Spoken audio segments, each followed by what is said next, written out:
Hello, my name is Jack Heritage, practical karate instructor from the Cotswolds. And I am Pat Woodward, amateur enthusiast and practitioner in a number of different martial arts styles. And welcome back to the Armchair Combatives podcast. Welcome back indeed, Jack. Very nice. We're almost halfway through the season already. It's been a blast. I mentioned in a previous episode that we are in the middle of our podcast boot camp. We've cleared our schedules, we've sat down, we put our heads together. We have analysed and overanalyzed our analytics. We are well into a rhythm here, so let's not stand on ceremony. Get the proclivities out of the way, as I have been rigorously pushing, zealously, I dare say. Please do get onto your chosen podcast platform, YouTube or Instagram. Please give us a like, a subscribe, give us 5 stars where relevant. Please comment as much as possible. Interaction drives us up the charts. For the sake of today's episode, if you are commenting, please tell me, what is your favourite kind of large cat? There is nothing more interesting that needs to be said. As I said, interaction is power in these sites. And the more interaction we have, the bigger, better, and badder our production can become. Absolutely. Right, so I'm actually going to bring a topic to you today, Pat. Hit me. Don't hit me. Don't hit me. No, Jack, no. For the record, I am standing up and I am approaching Pat. The topic I want to bring up today is, and the title of the episode is going to be, If I Could Do It All Again. That sounds exciting. Okay, so the premise of this is we're imagining that you, Patrick Woodward, have never stepped foot into any sort of martial art training space. However, you have the knowledge you have now. Okay? Right, okay. And what would you do if you were to start from scratch, knowing what you know now? What would you pour your time and energy into? So because I can see your brain ticking. It's going. I can see the things we're thinking about. All I want to say is, I think this is going to be a really interesting topic because there are, in my opinion, there are 2 very, very simple answers that a lot of people give for this, and conversations I've had with other people where there's 2 very set answers. Yes. So before you say it, what I would like everybody else to do that's listening is I want you to comment which 2 you think they will be. Okay, and then you can see if it matches up with what Pat says. I'm going to give everybody a chance to pause. I'm going to give everybody a chance to go to the comment section. Okay. On the proviso that I'm just going back to the tender age of 15 when I started practicing martial arts. Yeah. With the if the proviso is I'm just going back to 15, yeah, I do not retain any knowledge. If there's no knowledge retained, I'm going to give the very boring answer of I would do it all again exactly as I did it. Because that led me to the point I'm at now, which is a well-rounded, well-honed martial art. Fucking well-honed, no. A well-rounded, well-rounded martial arts. I have a good background in a lot of different things, and for me personally, that freedom, that not being constrained by a single system or a single need to identify myself as a karateka or a Muay Thai fighter, that really resonates with who I am. Yeah, because I very much enjoy the sort of jack of all trades, master of none mindset. I enjoy that my style is fluid and it takes inspiration from different places. I know it's cliche, but I love the old Bruce Lee mindset of, indulge in as many systems as you can, discard what you don't think is necessary, add what's essentially a bit of you. I love that that's the process I'm constantly developing. I know that I've obviously been with you, just you, as an instructor for the last 4 years. But the thing about that is you yourself are open to that mindset. Oh yeah, You 100%. you actively encourage me to train with people like Jamie Clubb, with people like Jeff Chan, people like Rufus Leo. If I turned around to you and I went, "Oh, Jack, do you know what? I've actually just found this really cool little judo club in X, Y, and Z." You wouldn't in any way, shape, or form go, "Well, no, I forbid it." Yeah, exactly. It's kind of you as an instructor have a wonderful way of encouraging somebody as a martial artist before you encourage them as a karateka. Oh yeah, I think that's the way you should be as an instructor. I know this is not really the topic of the episode, but I think there needs to be a certain mindedness to the way in which you teach and the progression of your students. Like if you're holding people back from learning other content, I think that for me is the sign of a cult like kind of It's a very cloying mentality, isn't it? absolutely. Yes. I think on the proviso that in this hypothetical, you literally just take 28-year-old me and put me back into 15-year-old me, then with all of the knowledge of the martial arts I have right now, then after some hopefully very well timed stock exchanges, I would probably um again, it's a difficult one for me because my personal mindset as maybe self masturbatory as it might sound is consistently the idea of evolving, the idea of Yeah. consistently going. So I think if it's just very much a case of I can now pick and choose all of the time I devoted to martial arts in that 13 years, I can now pick and choose when and where and how it was spent. Yeah, And yeah. I don't lose any of the knowledge I would have gained elsewhere. And it doesn't affect kind of the rest of my life or whatever it is. Then it would have been a case of I would probably knuckle down on arts that I've never done before. Okay. If it's a case of I've done my 8 months of Wing Chun, I've done my year and a half of Filipino martial arts, I've done my year and a half of Muay Thai, I had my 3 or 4 years of Aikido, I've had my 4 years of karate, and how it all kind of builds up and on top of each other.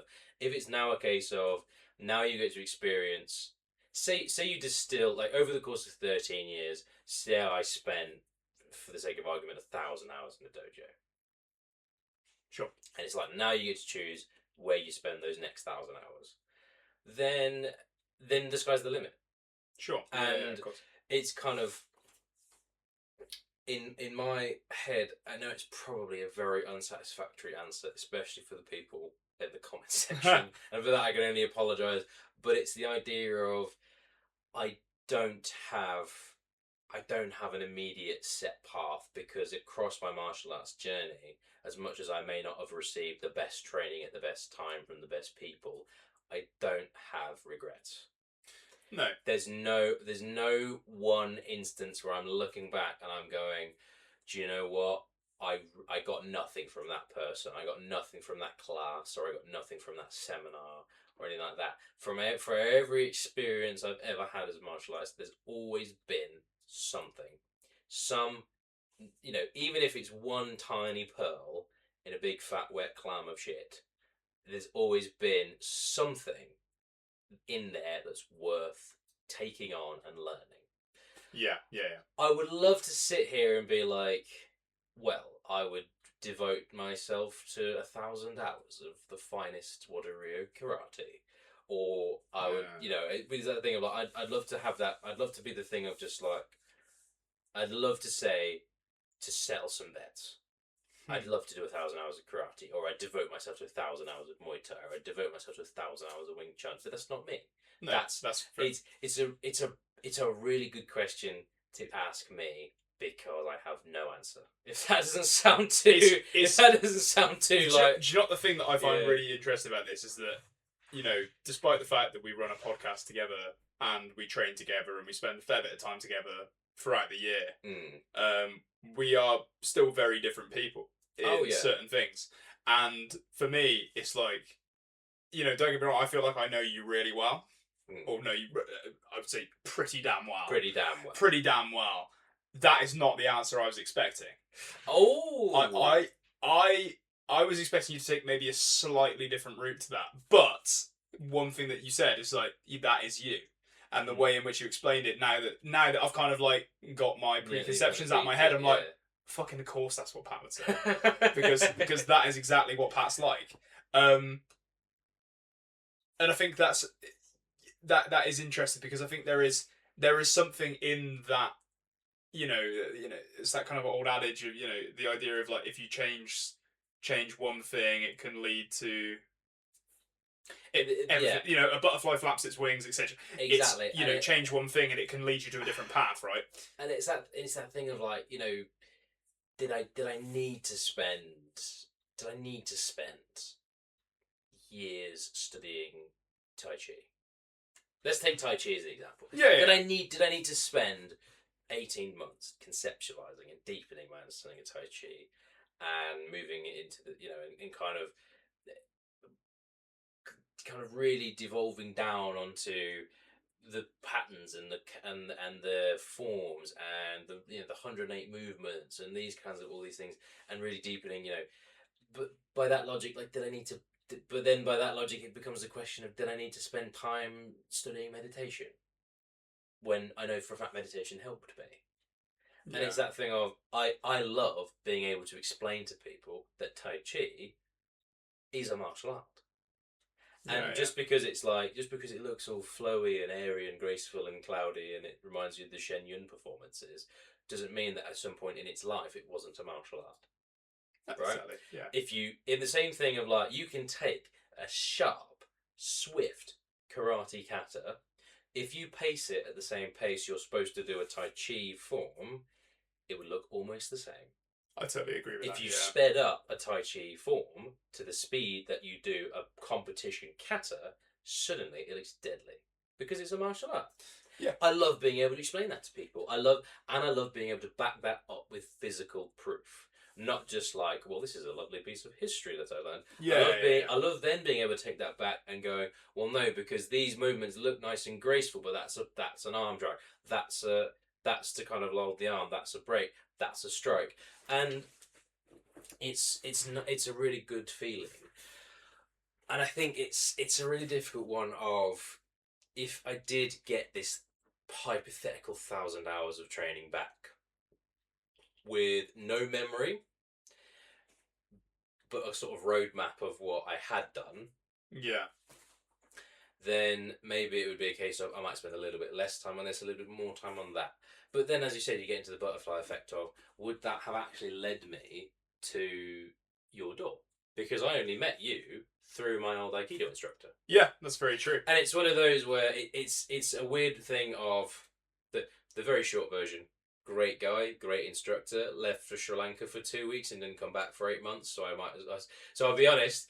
Our relationship initially started off as, well, this guy seems like he knows his stuff. He's pretty cool. I should probably train with him for a bit until Vince gets back. Didn't see the guy for 8 months. By that point, I was very much well entrenched within what would then become CKS. And when he did get back in touch with me, it was a bit like, I've kind of got other commitments now. Sorry. Which makes the whole affair sound a lot less lackluster than it actually is. In actuality, I really found something that I had really been missing in Jack and his karate, and it's really kind of, it's accelerant to our friendship, as it were. Yeah. That we share a passion for what I have freely admitted. When I started karate, I had complete misconceptions about the art. Yeah, sure. I've been converted. I've seen the light. Can I get hallelujah? Can I get hallelujah? I'll fully hold my hands up and I'll fully admit it to anybody that asks. And this is the thing. Would I use this hypothetical 1,000 hours to train in boxing or Wing Chun again, or do wrestling, or something like Sambo? Would I learn Krav Maga? Would I learn American Urology? Would I learn how to do? What would I do? What would I do with it? Yeah. I could do anything with it, and this is the thing where, again, my brain and my ethos are not wired for what if. My brain and my ethos are wired exclusively for, this is what I have done. What am I going to do with it? And so it's a really good question. Everyone could probably hear I'm actually kind of almost jittering from the excitement of being able to really go in depth on this topic. But again, it's that thing of with that knowledge of would I do it all again if I had to Mm. is another story. Yeah, sure. Because knowing what I know now, it's a case of, well, could I have streamlined? Could I have been more efficient? Could I have maybe cut out a big part of this? Because as with everybody today, a large swath of my martial arts training took place during COVID. Yeah, So sure. Yeah. I don't get me wrong, it was lovely learning Tai Chi in the sun, but I was learning Tai Chi at a respectable distance in Blockley Wood. So it's one of those where that's a wonderful experience to have, and that's a wonderful memory to keep. But it's a case of, if it was just a case of you've got a blanket 1,000 hours of training, give me a calendar and a few calculators, and I can definitely streamline my entire process. But that's not martial arts anymore. The whole point of martial arts, in my viewpoint, is you take you see how the other guy does it. Because in England we have boxing or bare knuckle fighting or wrestling or anything like that, and in France, everyone's seen these kind of, you see these kind of diagrams and maps on Facebook and stuff like that, which is like the national martial art of France is wrestling, and the national martial art of Japan you have karate and judo, and it's kind of, everybody has a different language for how they like to scrap. I think it's just the kind of fun way to do it. And some people get more into it. Some people add on the warriorship, and they add on the mindfulness, and they add on the meditational arts, and they add, because it's kind of, Sure. It's one of those where, like, could you imagine explaining the concept of Zen to an 18th century bare knuckle boxer? Probably not. But it's that thing of, again, we are fortunate enough to live in a modern age where we have access to all of these martial arts. We have access to this whole buffet of different styles and thought processes, and how interesting ways that all equate to how to hit the other dude. And I think, in a weird way, if you did give me back my hypothetical 1,000 hours of training, I don't know if I'd do it all again. I don't know if I wouldn't do it all again. Because it's again, like, it's such a, my brain's just rattling around itself at this point, going, could I have done this? Could I have done this? Would I have paid more attention if I'd known I was only going to spend 8 months in the Wing Chun?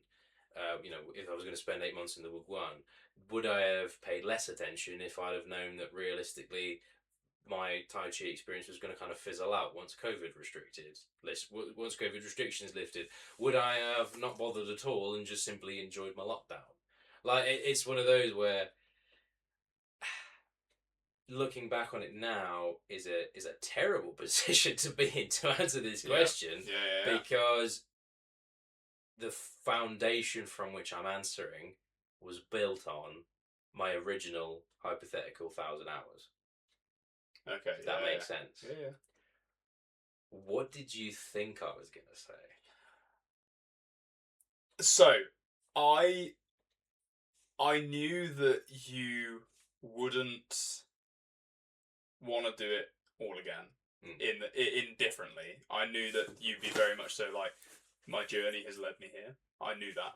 Yeah. What I thought you might say, though, is I thought you were going to be a little bit more specific to, I wasn't going to say necessarily like specific martial arts, but I thought there might be a little bit more like, to be honest, this probably not as important. I probably should have spent more time doing this. So I was expecting, as an example, I was expecting maybe just these are two martial arts I know you do, right? Yeah. Or I know you've done. I thought you might be like, Tai Chi, as great as it was, I didn't get as much out of it as I did when I was training Muay Thai. Yeah. Or as an example, I thought that was where I thought you might be going with it. In terms of, like, if I were to dedicate, because I know you'd still want to do it all. Okay, but I wasn't sure if you'd be like, this is going to be more important to me because I felt like I got more skills out of said art opposed to others. So I'll tell you what then, without I'm not going to make you change your answer because that's not fair. No, that's fair. But out of all the arts that you have done, then yes, which one specifically do you feel like you have got the most value out of for training? karate. Really? This is the thing. I'm not being held at gunpoint in this. Just I want to say, it's, but it's more a case of karate is one of the few arts I feel like not just I can kind of sink my teeth into. No. But it's kind of like it's that old joke from Willy Wonka's and the Chocolate Factory of like it's the everlasting gobstopper. Yeah. It's like I initially started, and this is again like Jack knows this. This isn't kind of, I'm not like suddenly ripping the curtain off of mine and Jack's fantasy life together. Yeah. But it's that thing of like Jack knows that I was introduced to him by my old Aikido instructor. Yep. Because he was planning a trip to Sri Lanka, and we got together, and I was like, yeah, cool, love, he's going to be gone 2 or 3 weeks. I got, 2 or 3 weeks of free training. Who doesn't like that? It might, fair enough. Maybe I'll owe the guy 20 quid at the end of the month. Say la vie. And you know what? Within the first couple of sessions, I was like, this guy's got something I want.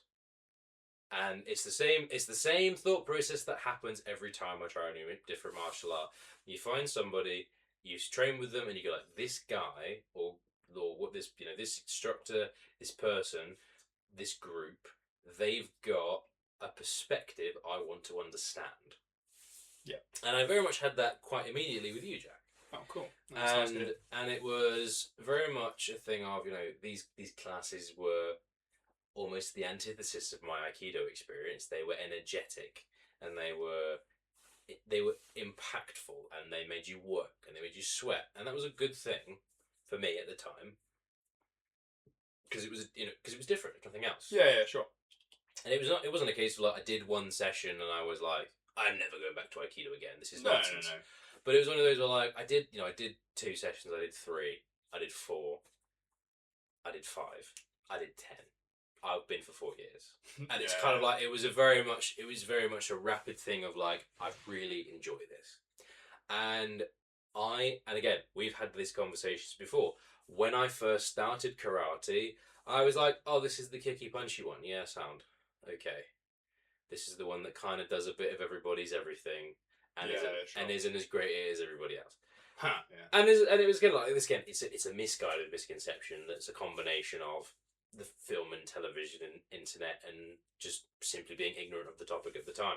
But it's kind of like, okay, cool. So they've these guys, they've got good punches, they've got good kicks, they've got elbows and knees, and they've got grappling, and they've got throws, and they've got groundwork, and they've got wow, these guys, and again it's kind of this whole thing of like every time you kind of draw away a layer of this everlasting gobstopper, there's another layer underneath.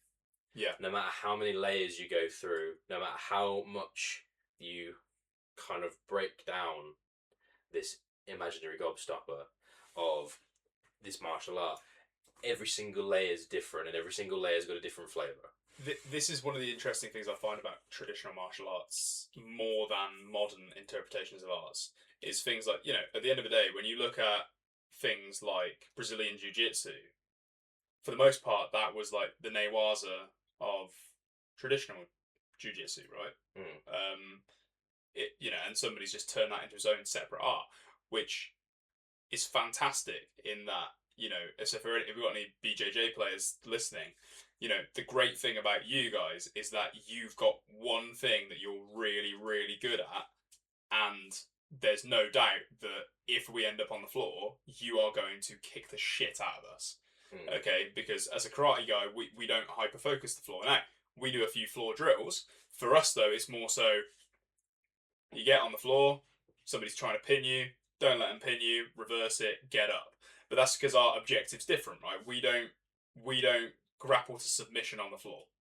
That's not the reason why we do groundwork. Our groundwork is more based around the idea of either you are pinning to get back on your feet, or you're avoiding getting pinned by somebody else. So there is still a lot of a game in there. There's still a lot of There's still a lot of jujitsu-esque movements within that. However, we're not specifically the best at doing it, right? We're not the best ground fighters, etc. However, traditional martial arts being more holistic, you end up doing quite a lot of all of it.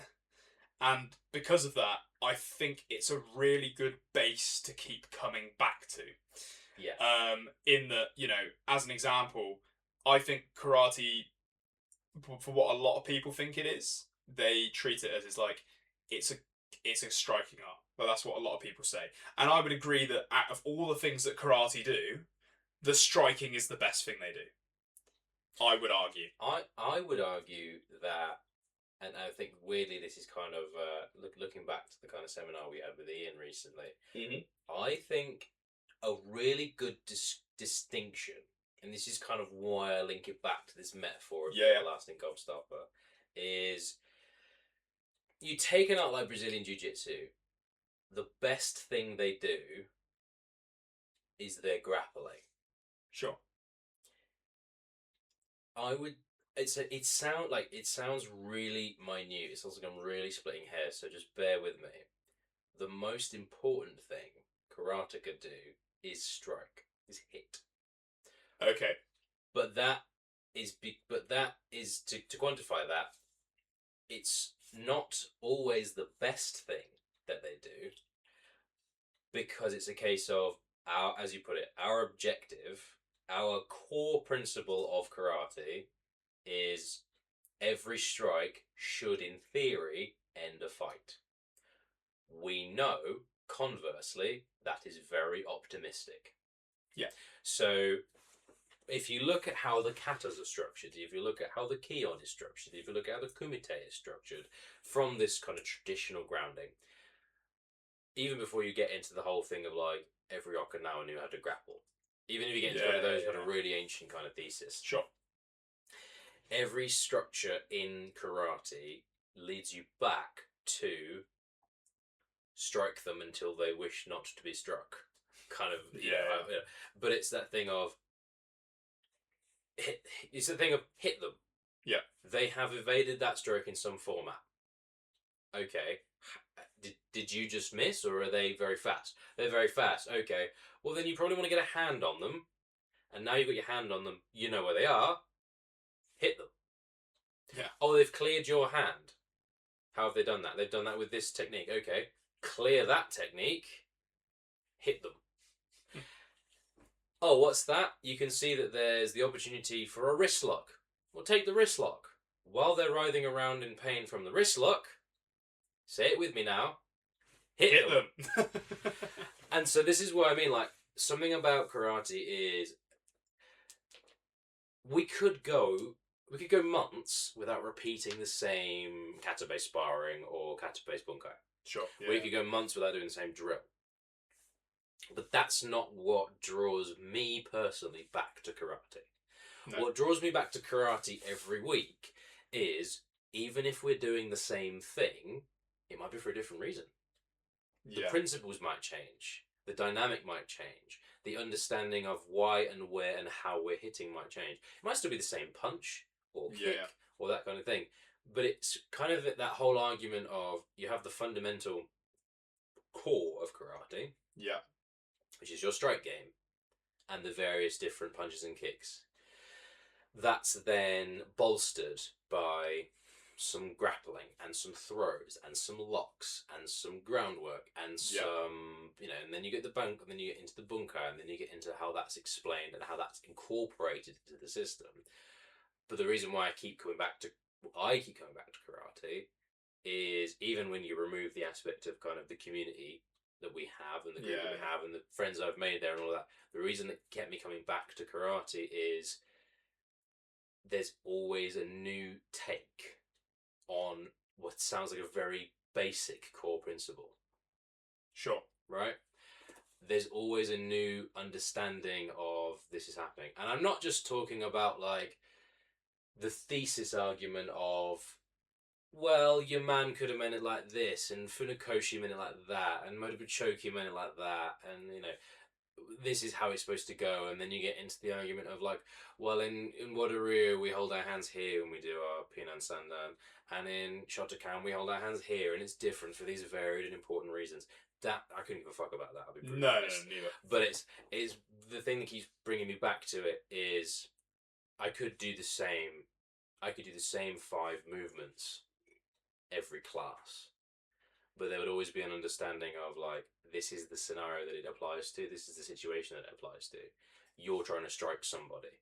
The next time it could be somebody's grabbed you and is trying to strike you. The next time it could be somebody has grabbed you and they're not letting go. And it's how those movements then translate into different formats, where it's very much the case of, even if we spend a whole session on one kata, Sure. it's learning the kata, it's breaking down the kata, it's digesting it. Every bite of karate is filling. Yeah. Right? Whereas in almost every other martial art I've practiced, there's techniques that are the kind of meal equivalent of like spray cheese. Right? Of like, these are there for flair or for fun or for this is the craziest thing we thought we could get away with putting in our system. Yeah. And I feel like we talked about this a couple of episodes ago, where you have that like flying leap in Pinan Godan. Oh yeah. Which evolved from you know, maybe it came from a sensible step over somebody into a now it's in kata competitions, and it needs to look really crisp. Yeah, and it's that thing of, at least we need to sex it up a bit. And I think there's an understanding of like a lot of karate, to probably use a slightly tortured metaphor. There's nothing about karate that's Michelin star, but every aspect of karate I've encountered always feels like a nice home cooked meal. There's thought and there's time and there's effort that's gone into it, and it might not be the prettiest thing in the world. It might not blow people's minds once you've explained how you put it together, Sure. but it all just works. There's no one technique. I think we've all been studying as a class, and we've all gone, no, wank, don't want it. I don't think we've ever encountered that as a class, as a club. Well, I hope not. No, but again, that would be no reflection on you. But it's like, there's nothing we've come across. It's like, this is just fluff. It's like filler. Yeah. Yeah, this is just there. This move is to take you from A to B. Sure. Yeah. And you look at the katas, and I'll fold my hands up. I am, as I've said, and again in the previous episode, I'm only technically a green belt of karate at this stage. I am only up to Pinan Godan. If you train in other katas, if you know the other 10 katas and you think, well, I don't know, there's some pretty useless moves in Naihanshi, then feel free, get in the comments, let us know. Yeah. But it's, as an example, if you are in fact a lover of Naihanshi, please do not get in the comments. I like it too, from what I've seen of it. But again, it's kind of thing of, the reason why I very immediately like, yeah, it's karate, is there's always another mouthful to take. There's always another bite. Yeah. There's always another slice of the pie, in a good way. Yeah. And I've never come away from a karate session like, I can't fucking handle another. If he whips out Pinan Sandan next week, I'm gonna fucking kill myself. I've never kind of been in that scenario. It's always been like a refreshing thing of like, there's enough for you as an instructor to keep it fresh. Yeah. But there's also such good fundamentals that returning to them doesn't feel like a chore. No. If that makes that makes total sense. I suppose then it's time. You don't want me to, do you? I suppose then it's time. So, Jack, you have been a fully committed karateka for 17 years. Us. You have only just realistically begun branching out into different aspects of style, whilst kind of Sure. maintaining this very core identity as a karate. Yeah. You've got 17 years of your life back. 17 hours. You got 17 hours, changing my mind. Yeah. You got 17 years of your life back. Right back to square one. If you had to pick a new direction to take, new directions to take, Yeah. where would you go? And I'm going to give the audience the same. I'm going to give the audience the same chance. Where, if like, we'll give you a nice solid pause here.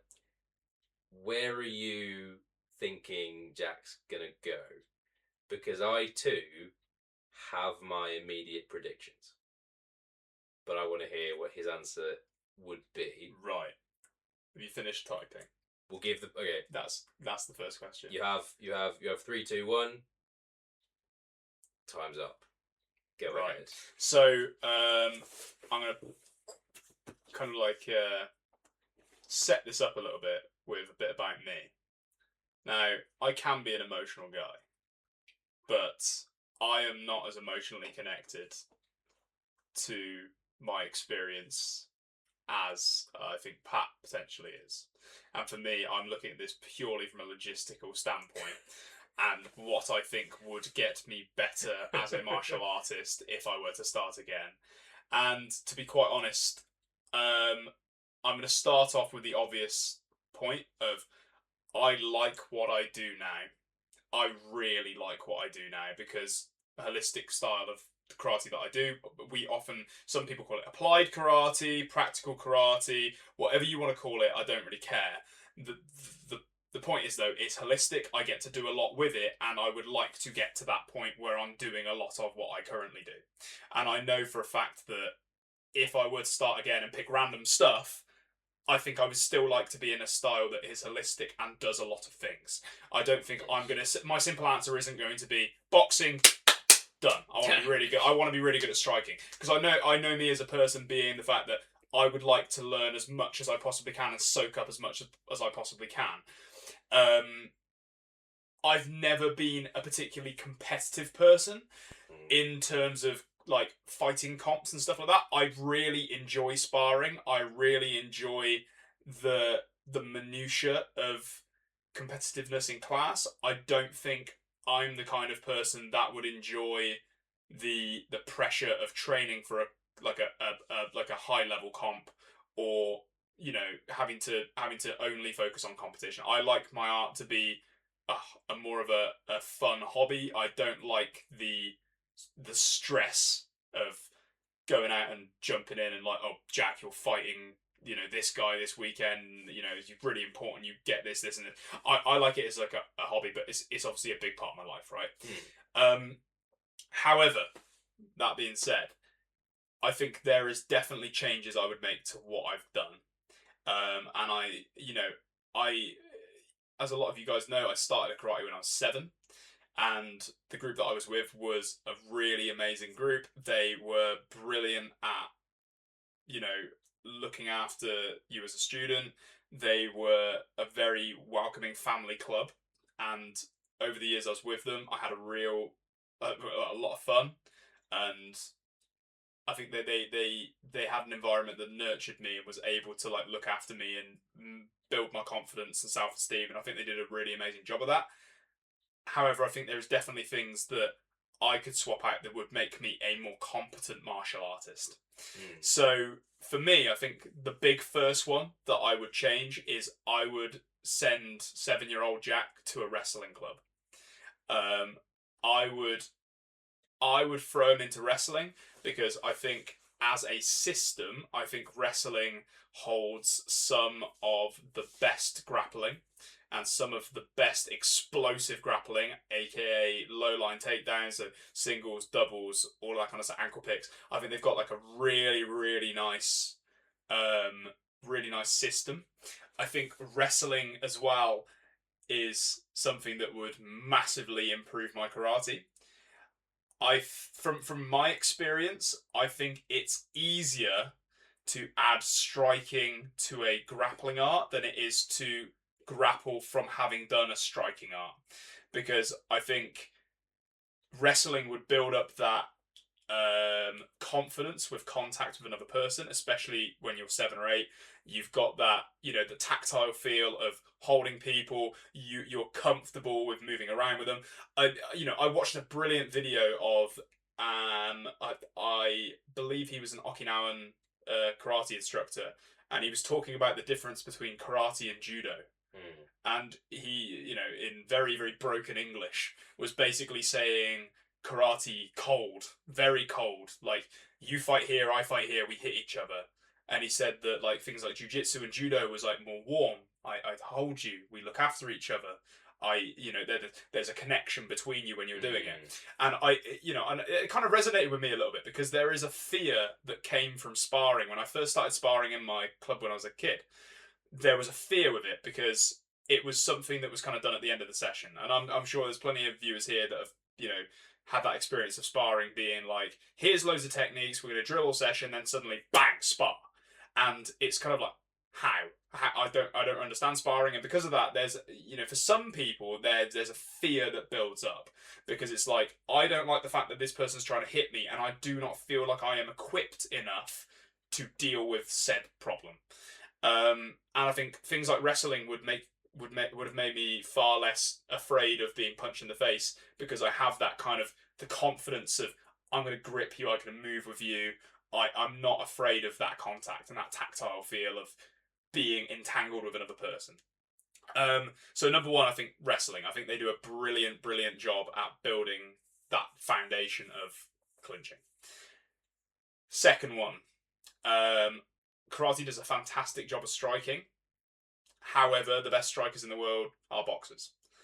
I would say next up, I would throw me into boxing, because I feel like the footwork and the evasive skills they have, the head movement, the more narrow focus of, in terms of like the strikes that you actually throw. The strikes, you could do a very, very poor quick boxing seminar where you could teach most people pretty much all the punches you do in boxing, right? You got jab, cross, hook, uppercut, overhand right, and there's various other ones within there. I'm not a boxer, however, they're generally just variations of a similar principle, right? It's, where's your target, hit it the best way you can. Now, yes, there are nuances in that, and yes, there is a lot of ways in which you can hit people, and I'm not saying boxing is easy, because it is not, but what I mean is, it's a narrow focus that is deeply looked at. And the amount that I think you can take away from boxing is really, really great for the point of view of somebody like myself who's looking for holistic martial art, and has that ability to kind of play, have that, what am I trying to say? Has the ability to kind of look back and try and think what would enhance it. And I think enhancing it, the hand striking, the footwork, and the head movement would massively improve what I currently do now. Because all of the head movement drills, all of that, more advanced striking that I've done in the nicest way possible, has not come directly from karate. It's stuff that I've seen from either very open-minded instructors that have incorporated it into what they do, or it's come from external sources and I've incorporated it into what I do. AKA, so the prime example of this, people like Jamie Clubb, massive cross trainer in terms of how he approaches his art. Another good example is Christian Vedevort, who I've trained with now multiple times, because I've been to Germany and trained with him on his castle retreat, which is really good fun. But he has some really cool footwork drills that he's taken from Mike Tyson's way of fighting, and he's blended them with like the karate approach, and they're really nice drills. And his point is like, the boxers do it well, why are we not doing it like the boxers? And he's got a fair point, right? Yeah. So that's the first two. Obviously, for me, I enjoy groundwork. It's not something I personally care enough about to want to dedicate a lot of time to. I enjoy it, and there is a lot of great stuff in Brazilian Jiu-Jitsu. It's not something I would jump in and do straight away. I think I'm happy with what I've done with that. I did like probably somewhere between 20 to 30 weeks worth of work on Brazilian Jiu-Jitsu and or submission grappling rather, and I'm happy with that provided I return to it every now and again just to refresh myself. The thing, yeah, BJJ for me has always been it's been a bit of a first aid course type of deal. Okay. In the sense of, I respect the players, I respect the guys that dedicate themselves to it in full, but for the kind of game I want to have, I think I'm with you on the sense of get a good foundation, get a solid understanding of the fundamentals of your ground game, Sure. and then make sure they're fresh. Yeah. And you don't necessarily for the game that we play, for the all round, because I know that you are keen to incorporate a kind of fully 3-dimensional sparring into the club. Yeah, definitely. For the higher grades, in the sense of you can strike, you can grapple, you can take it to the floor, you can have your ground game in one bout. Yes. Which I think is a really good thing to have, because there's very little. You don't see ground game sparring unless it either starts on the ground or the aim of the stand-up game is to take it to the ground. And I think to develop a fully rounded system is very admirable. I'm very keen to see where it goes.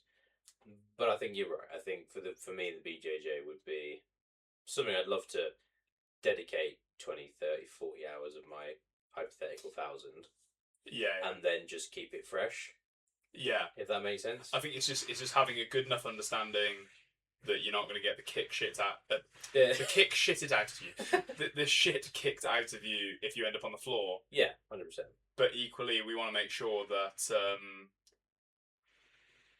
you're right there, pal. Yeah. Sorry. No, I am in the very nicest of ways. Part of my job in the booth is to keep an eye on the time. So sorry, I could see Pat looking down. I was thinking, oh shit, is everything on? Is this thing on? I'm just this is exactly why I pause. Because sometimes when I see Pat look down, I'm expecting him to turn around to me and go, "Jack, we haven't pressed play." We haven't. We haven't pressed record on the whole thing. Right. So before I go into my last one, okay. Because I think there is one more that I would add in. Am I on the right track of what you thought I would say? I knew you would say either wrestling or BJJ. Okay. Because I know that you've talked about it avidly, because it's kind of the missing piece of the puzzle. Cool. I'll freely admit I know that when we do grappling drills at the club, you can very immediately tell which one are karate based and which ones are not karate based. Is the short way of putting it. Yeah. You can really tell which of them are kind of modern iterations of. I say modern. If you want to be that guy, you could probably trace wrestling back to the ancient Greeks. But it's one of those where you can really tell which one of these are like these are a modern standpoint of like these are the best, most distilled wrestling takedowns on the market, versus these are the traditional karate kata based takedowns that we see in things like the Pinan series or Naihanshi or anything like that. It's a very immediate distinction. Not because either one's any more or less effective. Maybe a little bit, but one's more effective. But it's kind of it's one of those. So I knew you'd say wrestling and BJJ. Boxing, I'll admit, boxing came out of left field. Okay. I'll freely admit that. Do I want to take a stab at your last one? You know what? We've given a lot of freedom to the listeners today to put things in the comments. So no comments on this one. I'm going to let Pat just say what he thinks I'm going to say, and I'm going to tell him if it's right or not. Just purely because I know that, just purely because of the way that you've been talking about it, I'm going to throw a ball. I'm going to throw the ball into Muay Thai's court. And it's a home run. There we go.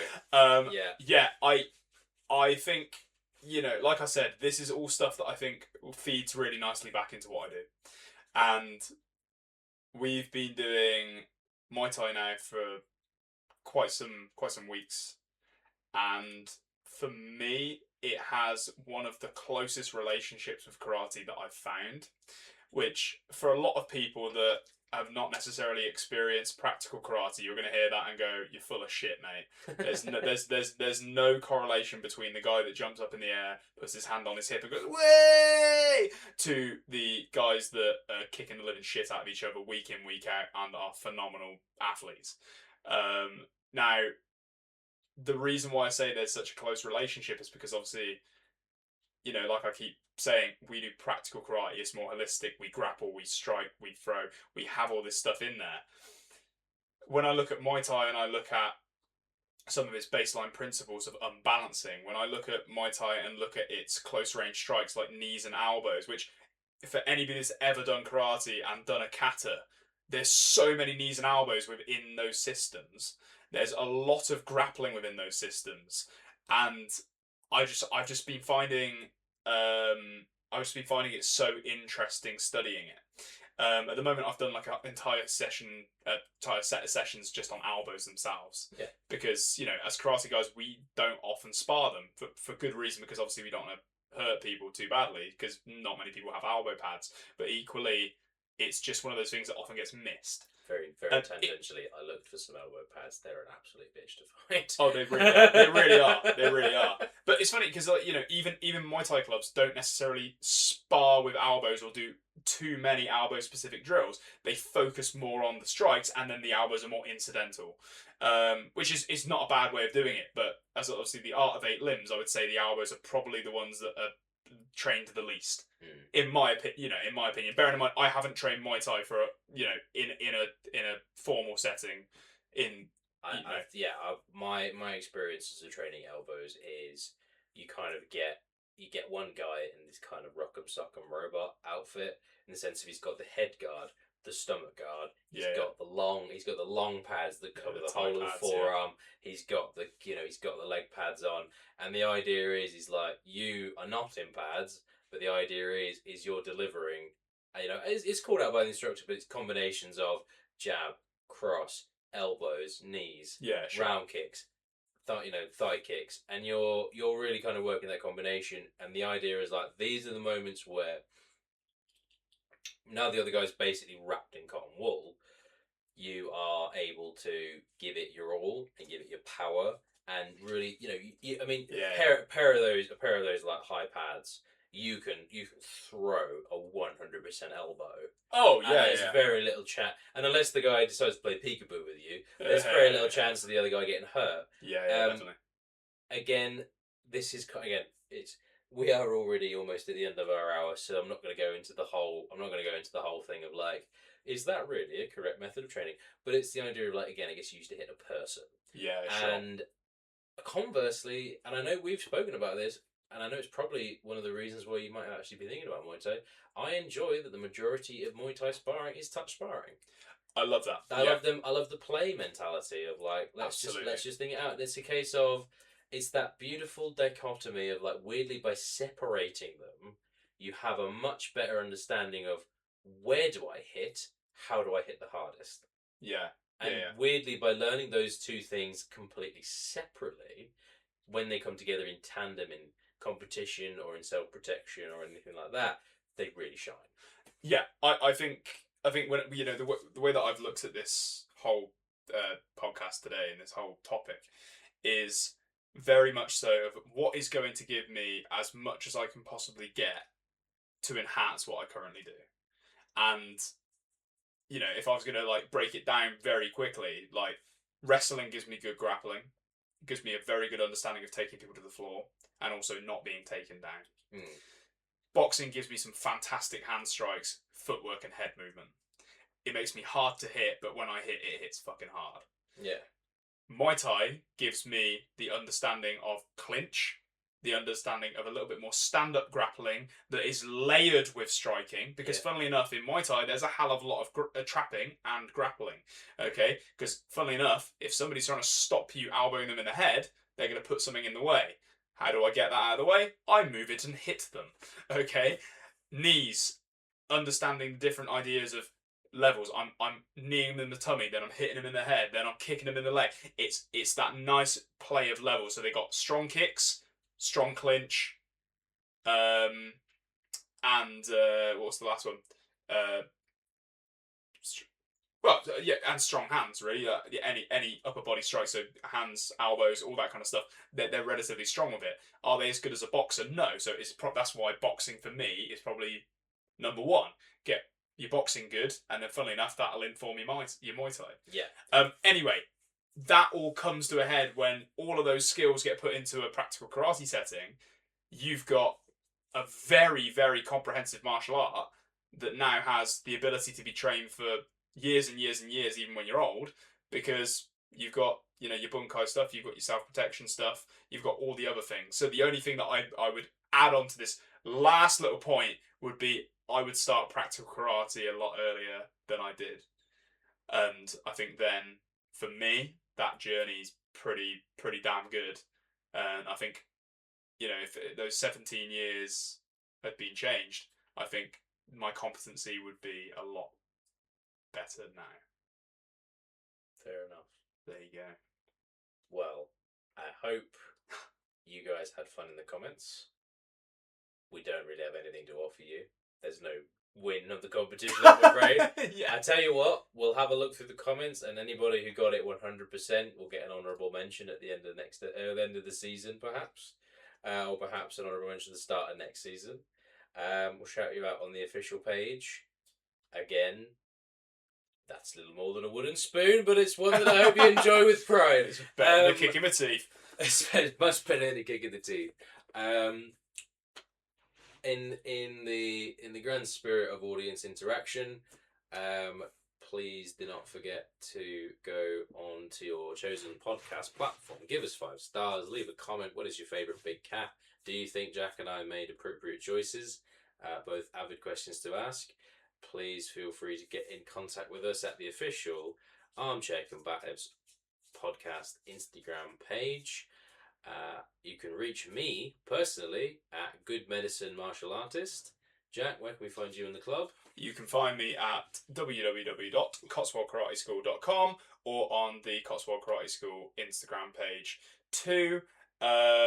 In the spirit of what we've been talking about today, we've got some really cool footage of all the stuff we do, including my cross training with other people. So if you're interested to see if I actually do fucking train and I do other things, you can come and check me on there and make sure that I'm doing my job properly. To be fair, there's a few. There are some videos on my personal Instagram as well. I will freely admit they are not as high budget as Jack's productions are. They certainly don't have the same level of the high level of editing. But if you want to see me actually get off my fat ass and do something, then that's the place to go and do it. Other than that, thank you so much for listening, Jack. Thank you so much for the conversation. Absolute pleasure as always.